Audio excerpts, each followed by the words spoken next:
Wisht, lads, had your gobs, I'll tell yous all an awful story.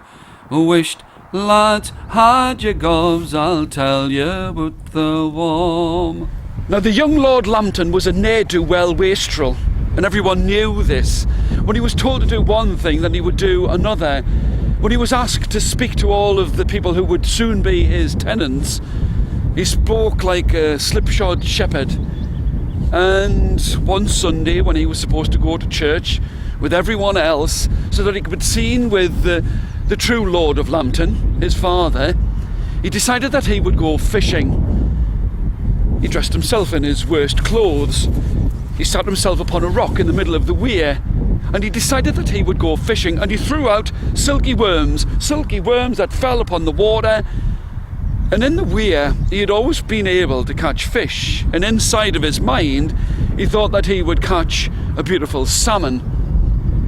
But as he threw out his own line and tried to reel it back in, he would find nothing. So he started to curse the clouds, the rain, the weather, this place of Lambton itself, and even the fact that he lived in this place.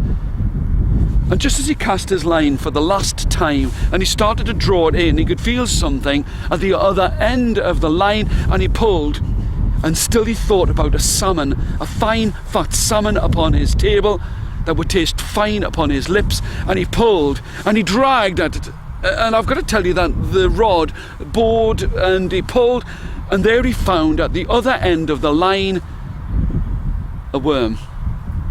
Black, oily, greasy, with 9 holes by the side of its mouth, and it pulled and it tugged on the line. And when he dragged it in, instead of trying to take the hook away gently and carefully, he just ripped it from out of its mouth and threw it into a well that was hard by the side of the river weir.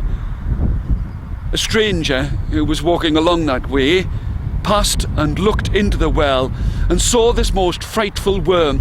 The Scottish people would call them a worm, for it wasn't something that crept and crawled and slipped and slithered underneath a rock. It was a great and a terrible, monstrous worm, and he looked at it, and it was as if the devil himself had cast this thing into the well.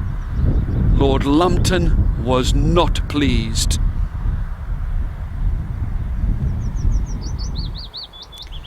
Lambton had not made many friends in all of that time, and if he could curse the clouds and the rain and the river weir itself, then he would not stay. He decided that he would travel far away from that place and seek his fortune as a knight and fight for those people who would pay him the most, or whichever side was winning. He forgot about the worm in the well, and he travelled far away from that place, but the worm grew.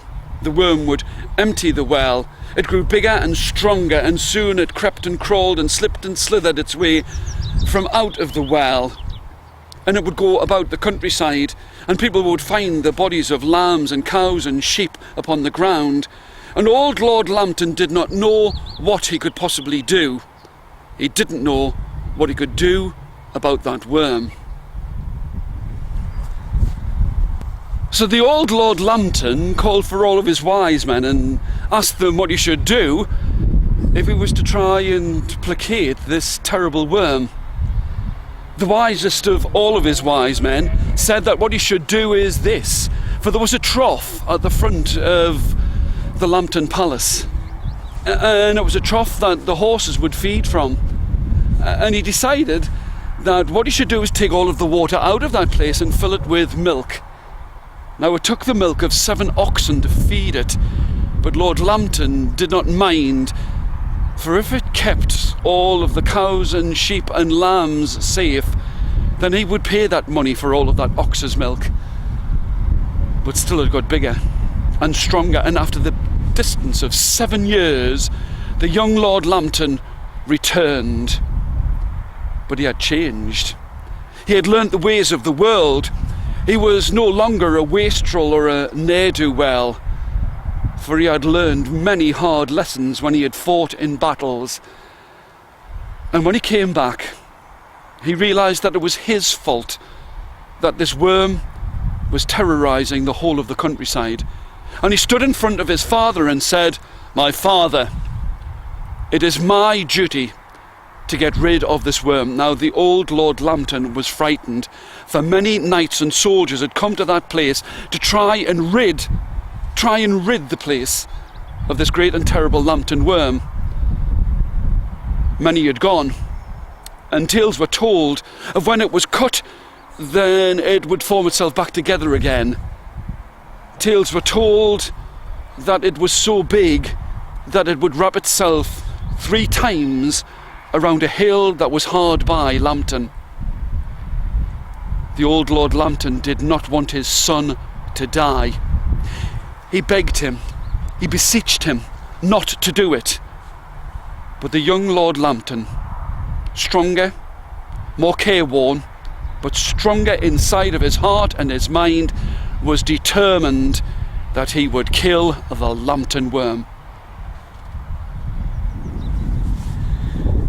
It was decided between the old Lord Lambton and the new Lord Lambton that he should go and visit a witch who lived in a cave that also was close by Lambton, for she was the wisest of all, wiser than any of Lambton's wise men.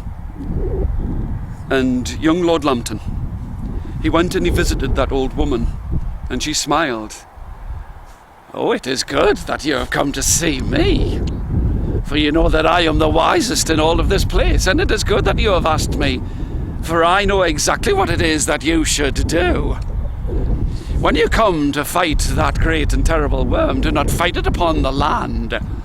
I know that you went fishing upon a rock in the middle of the weir. You must go and stand upon the rock, and you must be in that place, and you must fight. And there you shall win, but only if you take your armour to a blacksmith and get him to put the sharpest of all of spears upon your armour, and then you shall win." These seemed strange things for the young Lord Lambton to do, but he did do them. But before he went, he visited the woman once again. He said, "Old woman, you have not asked me for any kind of a reward for your advice. Or the only reward I need is this, that when you return, and when you have slain that great and terrible worm, then you must slaughter whatever it is, the first thing that lives that you see. And if you do not, then a curse shall lie upon the Lambton family, that for 9 generations, none of the men in that family, shall die in their beds in their sleep." So the day dawned, and the young Lord Lambton was ready, there with his armour and the spearheads upon it, and he went to that rock, and sure enough, it was as soon as he got to that place, that when he raised his sword and he chopped at the tail of the Lambton Worm, that the tail went into the river and was swept away, and it could not reform itself. But now, I've got to tell you this, that great worm was angry, so angry that it screamed and roared and wrapped itself about him. But the tighter that it wrapped itself about him, the more the spears came into its flesh, and it tore itself into 1,000 pieces and was washed away from that place. Now young Lord Lambton had said that with his father he would blow a bugle and he must let fly one of his hounds, and young Lord Lambton was ready to sacrifice, for that would be the first thing that he would see that was living, that would come towards him. But when the bugle was blown, the old Lord Lambton was so excited that he ran down to that place, and he ran to meet his son. Young Lord Lambton could not bring himself to slay his own father, so he told his father to let fly with one of his hounds, and he thought that that would be sufficient. But it wasn't. And that old witch's curse lay upon the Lambton family, and for 9 generations not one of the male members of that family ever died in their bed. I wished lads all had me gob, that's all I know about the story of Sir John and his clever job with a terrible Lambton Worm.